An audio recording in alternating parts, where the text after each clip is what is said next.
Hello friend, કેમ છો? તો જો આજે આપણે ધોઈ રહ્યા છીએ રાણાના ઠળિયા, કારણ કે આ ઠળિયા આપણે સાફ કરી અને રાખીએ. આનો આપણે બનાવવાનો છે મુખવાસ, તો આપણે ફેંકી નથી દીધા અને લઈને ધોઈ અને આ રીતના સૂકવી દીધા છે પોળા કરીને. હવે આપણે આ સુકાઈ જાય પછી આનો બનાવવાનો છે મુખવાસ. તો તમે મારા વિડીયોમાં કન્ટિન્યુ જોડાઈ રહેજો. આપણે આ રીતના છે ને ધોઈને જો આ રીતના પોળા કરવા માટે રાખી દીધા છે, તમે જોઈ શકો છો. જો આપણે છે ને બધા જાંબુના ઠળિયા લઈ લીધા છે અને આપણે જાંબુના ઠળિયાનો મુખવાસ કરવાનો છે. તો આપણે બધા જાંબુ તો ખાઈ લેતા, આપણે ઠળિયા ફેંકી દેતા હોય, પણ હા ઠળિયા ફેંકી દે દેવા. તો આપણે આ રીતના બધું કટિંગ થઈ ગયું છે. તો હવે આપણે આમ કરીએ એટલે આના ફોતરા બધા છે ને આ રીતના ઉપર આવી જશે, તમે જોઈ શકો છો. તો આપણે આના ફોતરા બધા કાઢી દેવાના છે.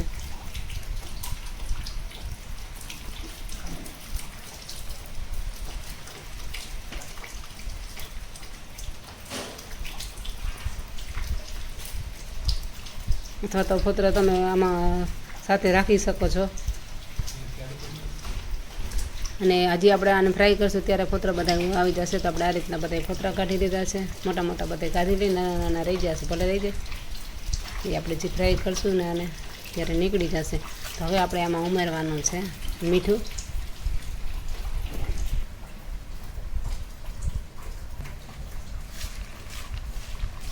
આ રીતના આપણે હળદર મીઠાવાળો અને લીંબુવાળો મુખવાસ થઈ ગયો છે. થોડીક વાર માટે આને રાખી દઈશું.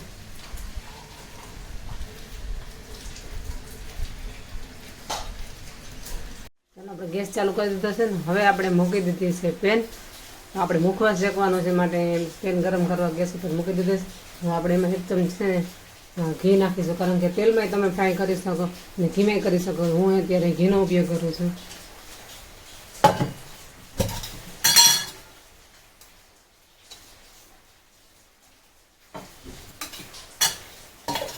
અને ધીમા ધીમા તાપે અને આપણે એને શેકવાનું છે.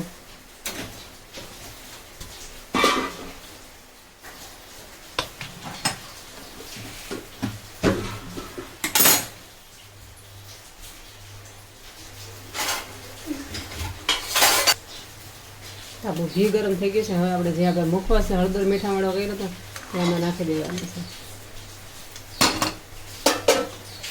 આપણે એને હે ને સતત આ રીતે હલાવ્યા જ કરવાનું છે, કારણ કે જ્યાં સુધી કડક ના થઈ જાય ને ત્યાં સુધી આપણે એને શેકવાનું છે. અને આ મુખવાસ એટલો હેલ્ધી થાય છે ને કે તમારા ઘરમાં કોઈ પણને ડાયાબિટીસ હોય અને જો જમ્યા પછી આ મુખવાસ ખાય તો એને ડાયાબિટીસ પણ કંટ્રોલમાં રહે છે અને છે ને વધતી પણ નથી. એટલો ફાયદાકારક છે આ મુખવાસ.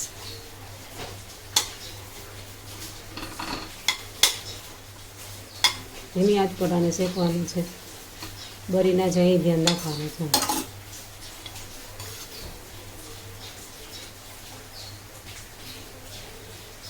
આમ તો આપણે બધા જાંબુ ખાય અને ઠળિયા તો ફેંકી દેતા હોય છે, કારણ કે ઠળિયાનો કોઈ ઉપયોગ નથી. પણ આ ઠળિયા એટલા બધા ઉપયોગી છે ને કે કોઈને હજી ખબર નથી કે ઠળિયા કેટલા ઉપયોગી છે. આયુર્વેદિકમાં જાંબુનો ઉપયોગ બહુ એવી સરસ રીતે થાય છે. અને ઠળિયાનો એવો ઉપયોગ થાય છે. આપણે જે દેશી દવા લઈએ છીએ એમાંથી આ છે ને જાંબુના પાવડરનો જ ઉપયોગ કરે છે ગોળી બનાવવા માટે. જે ડાયાબિટીસની દવા આપે છે ને તેમાં એ કોઈને ખ્યાલ જ હોતો નથી. ચાલો તો થોડો થોડો કલર પણ થોડોક ચેન્જ થવા આવ્યો છે, તમે જોઈ શકો છો.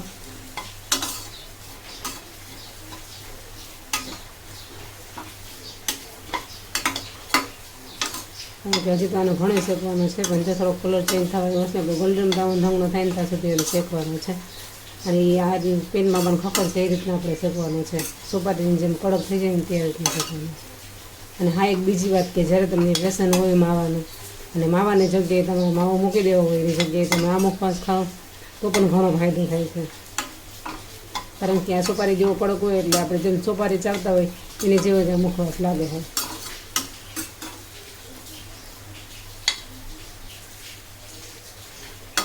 કારણ કે આ ઠળિયા એટલા બધા ઉપયોગી છે એ હજી લગી કોઈને ખ્યાલ જ નથી. આયુર્વેદિકમાં આને હે ને બહુ જ ઉપયોગમાં લીધા છે આના લોકોએ, કારણ કે હેલ્થ માટે બહુ સારા છે. અને જે ડાયાબિટીસવાળાના તો બહુ જ સારા છે. જેના ઘરમાં ડાયાબિટીસ હોય એ લોકોને તો આ મુખવાસ બનાવીને રાખવો જ જોઈએ ઘરમાં, કારણ કે છે ને કંટ્રોલમાં ડાયાબિટીસ રહે છે, વધતી નથી.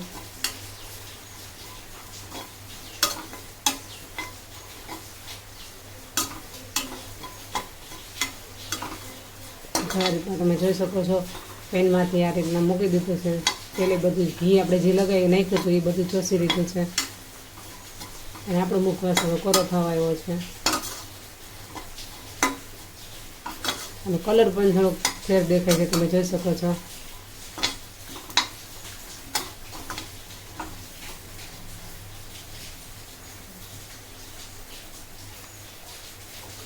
તમે જોઈ શકો છો જો આ રીતના આપણા પેનમાં અવાજ આવે છે, ખખડી ગયો છે.